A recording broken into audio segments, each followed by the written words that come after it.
Is that right? Push it. Hang on. Now we're going. You're on. We're on.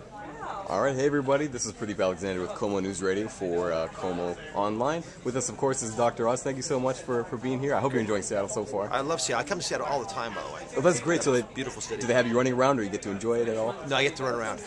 I don't get to play this time, but I go to the waterfront. The fish is fantastic here.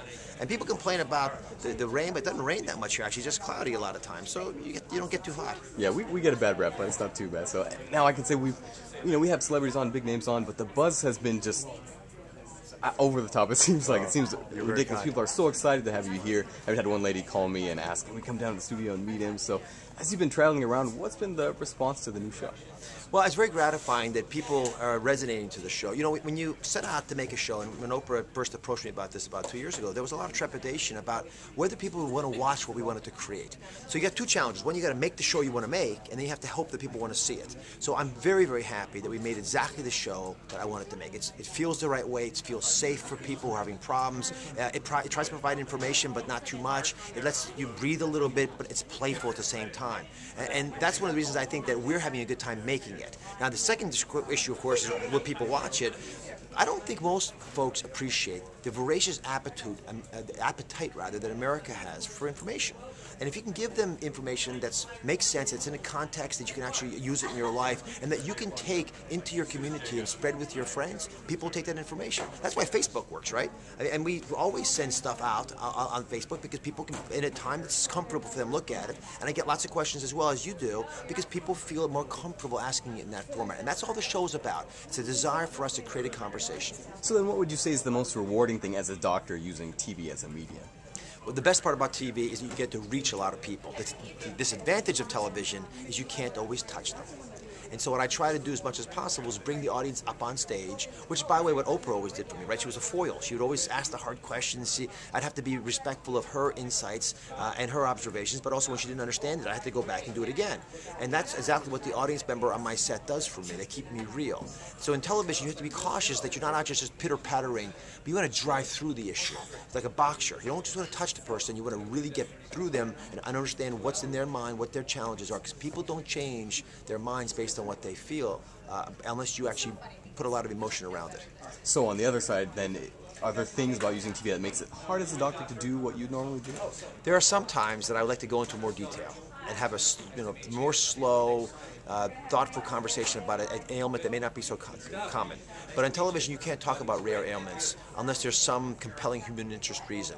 And so if there are a lot of people out there who may have fibromyalgia, for example, or ovarian cysts, or aches and pains in weird parts of the body, and I'd love to be able to spend more time talking about their problem, it's just hard to do that without having the 5 key ways to avoid cancer kind of approach. So we're playing with that a little bit, and that's why the web is so important for us. Because on DrOz.com, we can actually drive down into great details. And the Ask Dr. Oz segment is all about taking questions that people have. And I bring that up because if you go to Google right now and you type in heart, people should do it right now when they're watching, see what comes up. See which hospital comes up first. You know which one it is? I wouldn't know. It's none. It's the band. And that's an important observation, because if you just put a keyword into a search engine, you're going to get a complete morass of information, some useful, some not. And that's very confusing for the average user of the web. If you could actually have people ask questions and get answers to their medical questions, that has huge value. So you think the show will really go a long way in kind of contributing to that, to the resources available and the ability of people to find exactly what they want, what they're looking for? Well, I just want to make it comfortable for you to come to me and recognize that we are the litmus test for quality in health information. If we're the show of record on healthcare, then you'll know to come to us if you're confused. And all I want to do is be a starting point so you can get some of that confusion out of the way, remove the fear, the embarrassment, and have the open conversation. After that, I'm happy. Then you can go anywhere you want to go. But let's get everyone comfortable around the reality that health is one of the most precious things we'll ever have. You can't be a wealthy country if you're not a healthy country. And if you as an individual appreciate that, you can live your best life. Now, recently I know you were offering, with a team of doctors, you're offering people without health insurance free checkups and everything. With so much focus on this now, do you think the attitude will affect the way healthcare is in this country, and where do you think it should go from here? My goal with that free clinic, and it was a wonderful endeavor that people much smarter than I organized with me. The National Association of Free Clinics were instrumental in making this happen for us in Houston.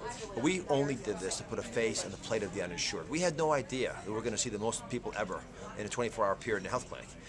But I think it also reflects the fact that we have a crisis in America now. And anyone who saw that program, I hope, will now understand why, as a healer, you feel so hurt when someone feels invisible, feels embarrassed, feels ashamed because they don't have health care insurance. And by the way, almost all these people, 83% of them, had jobs.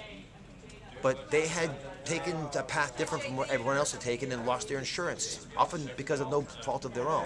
We have to make it easy for folks to at least be part of the system. So I think no matter what comes out of the healthcare finance issues in Washington, the only thing I feel strongly about is that everybody in America gets covered. From there, we can talk about exactly specifically who covers what and where, and all, but everyone's got to be in the system. All right, Doctor, I know you have a busy schedule ahead of you, so thanks again for joining us, everybody. Great, Dr. yeah. Oz, KOMO 4 TV, every day at 3 o'clock. Thank you very much.